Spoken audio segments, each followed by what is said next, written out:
আপনাদের হয়তো রজার মর্নির কথা মনে আছে, যিনি 90 দশকের অন্যতম কন্ট্রোভার্সিয়াল একটি বই a trip into the supernatural লিখেছিলেন। সেখানে তিনি নিজের জীবনে ঘটে যাওয়া কিছু অতি প্রাকৃতিক বিষয় নিয়ে আলোচনা করেছেন।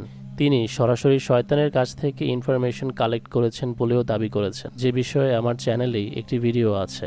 রজার মর্নিও পূর্বে তার জীবনে একজন ক্যানাডিয়ান নেভি হিসেবে দায়িত্ব পালন করেছেন। সেই সুবাদে জাহাজের কোনো একটা ভ্রমণে সে কোনো এক অজ্ঞাত ব্যক্তির সঙ্গে পরিচিত হয়, যার আসল পরিচয় সবার সামনে গোপন ছিল। আদতে সে ছিল একজন স্যাটানিক ক্লাবের মেম্বার, যে রজারকে পরবর্তীতে সেই স্যাটানিক ক্লাবের সাথে পরিচয় করায়, এবং সেখানে গিয়েই শয়তানের সাথে রজারের সাক্ষাৎ হয়, যেখান থেকে সরাসরি শয়তান এবং শয়তানের দূতের কাছ থেকে সে কিছু ইম্পর্ট্যান্ট ইনফরমেশন কালেক্ট করে, এবং তা নিয়েই মূলত তিনি এই বইটি লিখেছিলেন। এছাড়াও 3 ঘন্টার একটি ইন্টারভিউ রেকর্ড করিয়েছিলেন। সেই 3 ঘন্টার ভিডিওর একটি অংশ নিয়ে আজকে আলোচনা করব, সুতরাং ভিডিওটি শেষ পর্যন্ত মনোযোগ সহকারে দেখুন। রজার মর্নিও বলেন যে শয়তানের প্রিস্ট আরও বলেছে, এই গ্রহের সময় যতই কঠিন হয়ে উঠছে এবং পৃথিবীতে ঘন ঘন বড়সড় বিপর্যয় একের পর এক হানা দিচ্ছে, এই সুযোগটিকে কাজে লাগিয়ে ডিমনিক স্পিরিটসরা মানুষদেরকে রবিবারের পবিত্রতা বোঝার জন্য প্রভাবিত করবে। এরপর মহিলা হোস্ট রজারকে জিজ্ঞেস করেন যে, রজার, আমি যখন কিশোর ছিলাম 70-এর দশকে, আমি তখনকার একটি গান মনে করতে পারি যা অ্যাকুয়ারিয়াস যুগের কথা বলছিল। তারপর থেকে আমরা নিউ এজ আন্দোলনের বিকাশ দেখেছি, এবং আমি জানতে চাই যে যখন আপনি আত্মা উপাসনায় জড়িত ছিলেন তখন তারা নিউ এজ সম্পর্কে কোনো কথা বলেছিল কিনা। রজার জবাবে বলেন, ও হ্যাঁ, এটা একটা বড়সড় বিষয় ছিল যা আসতে চলেছিল। শেষ জামানার জন্য প্রস্তুত করা এটি বড়সড় ফিতনাগুলোর মধ্যে একটি।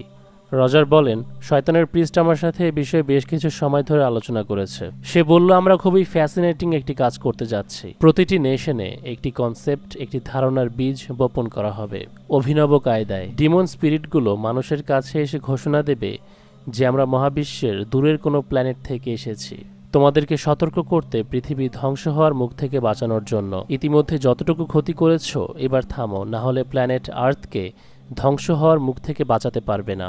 এবং তারা আউট অফ বডি এক্সপিরিয়েন্স সম্পর্কে মানব জাতিকে শিক্ষা দেবে। রজার জিজ্ঞেস করেন হোস্টকে যে, আপনি কি আউট অফ বডি এক্সপিরিয়েন্স সম্পর্কে জানেন? তখন হোস্ট জবাব দেয় যে, হ্যাঁ, এই সম্পর্কে আমি পড়েছি। রজার ব্যাখ্যা করেন যে এটি এমন একটা বিষয় যখন কেউ বিশ্বাস করে যে তার আত্মা চিরঞ্জীব এবং সে নিজের দেহ থেকে বেরিয়ে গিয়ে বিশ্বের বিভিন্ন জায়গা থেকে ঘুরে আসে।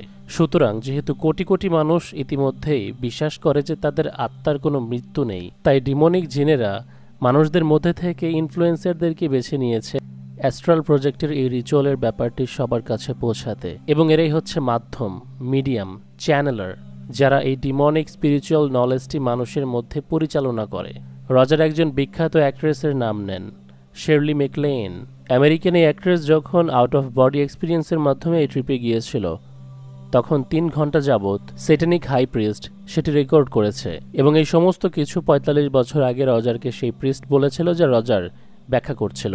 প্রিস্ট আরও জানায় যে ডিমনিক স্পিরিটগুলো মানুষদেরকে পৃথিবী ধ্বংসের হাত থেকে বাঁচানোর উপায়ই বলে দেবে না, তারা আরও শেখাবে মানুষদেরকে নিজেদেরকে কিভাবে সুপার ন্যাচুরাল স্টেজে, হায়ার স্টেজ অফ এক্সিস্টেন্সে নিয়ে যাওয়া যায় অ্যাস্ট্রাল প্রজেক্টের মাধ্যমে।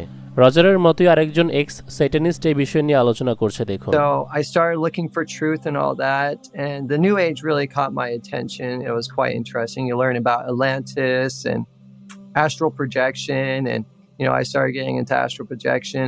Do you want to explain what that is exactly?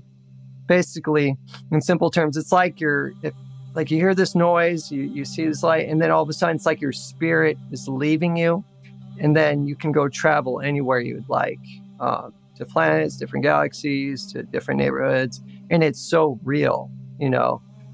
You also have like lucid dreaming, where you have complete control of your dreams. You can think, like, you can do whatever, and it feels real. So this astral projection thing was not just an idea that you were interested in. This was something that you were practicing. Yeah. And I recommend no one do it. It's just a gateway for demons to get into your life, because it really is demonic. Roger বলেন, demonic স্পিরিটগুলো মানুষের কাছে promise করেছে যে তারা যদি নিয়মকানুনগুলো সঠিকভাবে follow করে, অনুসরণ করে, তবে তারা আপকামিং যতগুলো যুদ্ধ, দুর্ভিক্ষ, সব কিছু পেরিয়ে একটি পিসফুল দুনিয়ায় গিয়ে পৌঁছাবে, যেখানে কোনো হিংসা থাকবে না, লড়াই থাকবে না, যুদ্ধ থাকবে না, সবাই সবাইকে ভালোবাসবে এবং একটি গ্লোরিয়াস নিউ এজে মানুষ পা রাখবে এবং এই শান্তিময় জীবন 1000 বছর ধরে চলতে থাকবে। হোস্ট রজারের কথার সাথে যুক্ত করার একটি কথা বলেন যে হ্যাঁ, অলমোস্ট গার্ডেন অফ ইডেনের ধারণা মানুষের মাঝে আবারও তৈরি করা আর কি। রজার বলেছেন হ্যাঁ, আমরা এরকম অসংখ্য প্রিচার, অসংখ্য সাধুদেরকে খুঁজে পাবো যারা এই নিউ এজের তালিম মানুষদেরকে দিয়ে বেড়াবে। Victory over wars, victory over social unrest, victory over social famines, এই সকল বিষয় থেকে নিজেকে বাঁচানোর জন্য মানুষের মাঝে এই নিউ এজের তালিম, এই ধারণাটি ঢুকিয়ে দেওয়া হবে। দর্শক, মার্শাল অ্যাপেল হোয়াইট নামক এক ব্যক্তি 1974 সনের দিকে প্রায় 40 থেকে 42 জন মতো মানুষের ব্রেন ওয়াশ করতে সক্ষম হয়েছিল। তাদেরকে এটা বোঝাতে সক্ষম হয়েছিল যে দুনিয়া অতি নিকটে ধ্বংস হতে চলেছে এবং সেটি থেকে নিজেকে বাঁচানোর জন্য আমাদেরকে একটি স্পেশাল রিচুয়াল করতে হবে বা যোগ করতে হবে, তাহলেই আমরা সেই ধ্বংসের হাত থেকে বাঁচতে পারবো। এবং সে ওই 42 জন মতো মানুষদেরকে নিয়ে একটি কাল্ট, একটি গ্রুপ খুলে বসে, যারা রেগুলার নিত্যদিন এই ধরনের রিচুয়ালগুলো গোপনে অ্যাপেল হোয়াইটকে অনুসরণ করে তাদের আলাদা একটি হাউস ছিল, সেখানে গিয়ে করত। পয়েন্ট টু বি নোটেড, তাদের আরও বিশ্বাস ছিল যে তারা যখন রিচুয়ালগুলো করবে তাদের উপর একটি আনআইডেন্টিফাইড ফ্লাইং অবজেক্ট অর্থাৎ ইউএফও, যেটি এলিয়েনদের বাহন, সেটি আসবে এবং এসে এলিয়েনরা তাদের বডি থেকে আত্মাকে বের করে নিয়ে নিজেদের সঙ্গে করে নিয়ে যাবে। এই ধারণার উপর ভিত্তি করেই ওই 42 জন মানুষ রিচুয়ালগুলো করছিল। মজার বিষয় হলো রজার মর্নিউ সেম ইনফরমেশন শয়তানের প্রিস্টের কাছ থেকে কালেক্ট করে আমাদেরকে বলেছে যে ডিমনিক স্পিরিটরা নিজেদেরকে এলিয়েন ডিক্লেয়ার করে সামনে আসবে এবং অ্যাপেল হোয়াইটের গ্রুপের সদস্যরাও তাই বিশ্বাস করত যে এগুলো হচ্ছে এলিয়েন, যারা নিজেদের অত্যাধুনিক টেকনোলজির মাধ্যমে ভিন গ্রহ থেকে তাদেরকে বাঁচাতে এসেছে। এবং এলিয়েনরা যখন আমাদের স্পিরিট নিয়ে যাবে তখন আমরাও এলিয়েনদের মতোই হায়ার লেভেলে সুপ্রিম বিং হিসেবে পরিণত হব। I said that I am the return of the Son of my Father. I'll tell you something that's even more remarkable. My Father came with me this time. Came in the early 70s, took on a human form, an adult human form, helped me get in an adult human form in the early 70s, and we together helped those who came with us that were also here 2000 years ago. এই পাগল খ্রিস্ট ধর্মের concept হতে বলে যে ওই যে খ্রিস্ট ধর্মে যেরকম বিশ্বাস করে যে সৃষ্টিকর্তা হচ্ছে পিতা, তার পুত্র হচ্ছে যিশু দ্য সেভিয়র, তো সে ছিল সেই 2000 বছর আগের সেভিয়র এবং তার পিতা তাকে পাঠিয়েছিল এবং সেখান থেকে এই ব্যক্তি কিছু মানুষদেরকে নিয়ে একসাথে ইভলভড হয়েছে বা বিবর্তিত হয়েছে এই অ্যাস্ট্রাল প্রজেক্টের রিচুয়ালটি চর্চা করে এবং এক ধাপ এগিয়ে 1000 বছর পেরিয়ে 19 শতাব্দীতে এসেছে। এবং সে বলছে যে এবার তার সাথে তার পিতাও এসেছে। তো তার পিতা কে হতে পারে ভাবেন? সৃষ্টিকর্তা তো তাকে এই ধরনের আইডিয়া অবশ্যই দেবে না, কেননা মূল 3টি বা 4টি ধর্মে এই কনসেপ্ট নেই। সুতরাং ডিমনিক স্পিরিটরাই সৃষ্টিকর্তার রূপ ধরে এর কাছে এসেছে এবং এদেরকে বিশ্বাস করিয়েছে রিইনকার্নেশনে, পুনর্জন্মে। Human activity, human thinking, so that they could be ready to move into the kingdom of heaven. একটু আগে হোস্ট বলছিলেন না যে অ্যাস্ট্রাল প্রজেক্টের এই কনসেপ্ট হচ্ছে গার্ডেন অফ ইডেনের মতো। তো এই ব্যক্তি এখানে বলছে দেখুন কিংডম অফ হেভেন বা স্বর্গের রাজত্ব, সেই রাজত্বে পৌঁছাতে হলে আমাদেরকে এই প্রসেসের মাধ্যমে যেতে হবে। তো এই ব্যক্তির প্রসেস কী ছিল তা আমরা সবাই দেখেছি এবং জেনেছি। হেভেন্স গেটের এই লোক একই সাথে সেই 40 জন থেকে 42 জন মতো মানুষকে নিয়ে সুইসাইড অ্যাটেম্প্ট করে এবং প্রত্যেকেরই মরদেহ খুঁজে পাওয়া যায় একটি বাড়ির ভেতর থেকে। এই অ্যাস্ট্রাল প্রজেক্টের রিচুয়ালের পাল্লায় পড়ে, আউট অফ বডি এক্সপিরিয়েন্সের পাল্লায় পড়ে প্রত্যেকে একটা সময় বিষ পান করে নেয়।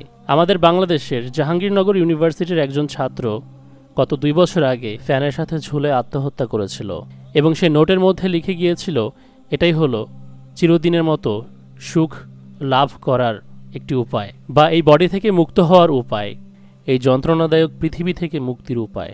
এবং এই অ্যাস্ট্রাল প্রজেক্টের শেষে তার জীবন যখন এর জন্য সে উৎসর্গ করে দেয়, এরপরে তার ফেসবুক অ্যাকাউন্টে গিয়ে আমরা যেটা দেখতে পাই তা হলো তার রিসেন্ট সর্বশেষ পোস্টগুলোতে লুসিফার বা সেইটানের নাম উল্লেখ করা। এবং সে শয়তানকে অপছন্দ করতো না, শয়তানের নাম নিজের গেমিং অ্যাকাউন্টের নাম রেখেছিল লুসিফার।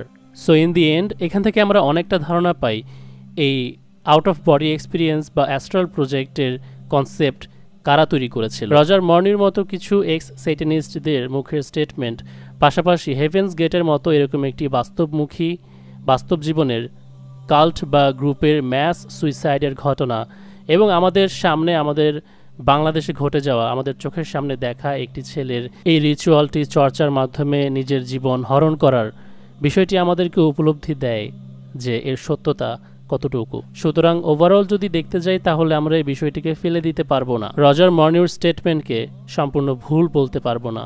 আল্লাহ তাআলা বলেন শুধুমাত্র সেই ব্যক্তিরা যারা আল্লাহ তাআলার গাইডেন্স বা পথ প্রদর্শন কামনা করেন তারা সেটাই পায়। যাদের কাছে সঠিক পথ সুস্পষ্ট হওয়ার পরেও তারা পেছনে ফিরে যায়, শয়তান তাদের জন্য তাদের কাজকে সুন্দর করে দেখায় আর তাদেরকে দেয় মিথ্যা আশা। মিথ্যা আশা বলতে যেমন অ্যাস্ট্রাল প্রজেক্টে শয়তান মানুষকে চিরজীবনের মতো সুখী করার আশা দেখিয়েছে। যেহেতু আল্লাহ তাআলা কোরআনে বলেছেন তোমরা নিজেদেরকে হত্যা করো না, নিজের ক্ষতি করো না, সেহেতু শয়তানের মানুষকে দিয়ে তার উল্টাটাই করাতে হবে, তাই শয়তান এরকম কনসেপ্ট তৈরি করে থাকে। তো এই পর্যন্তই ছিল আজকের আলোচনা, আশা করছি আপনাদের ভালো লেগেছে। যদি ভালো লেগে থাকে তবে অবশ্যই ভিডিওটি লাইক করতে ভুলবেন না। সবার সুস্বাস্থ্য কামনা করে বিদায় নিচ্ছি। আসসালামু আলাইকুম ওয়া রাহমাতুল্লাহি ওয়া বারাকাতুহু। সিক্রেট রিবিল্ডের অফিসিয়াল মার্চেন্ডাইজ কিনতে ফেসবুকে SR ফ্যাশন ওয়্যার নামক পেজে চলে যান, সেখানে গিয়ে নক করলেই আমাদের প্রোডাক্ট খুব সহজেই কিনতে পারবেন।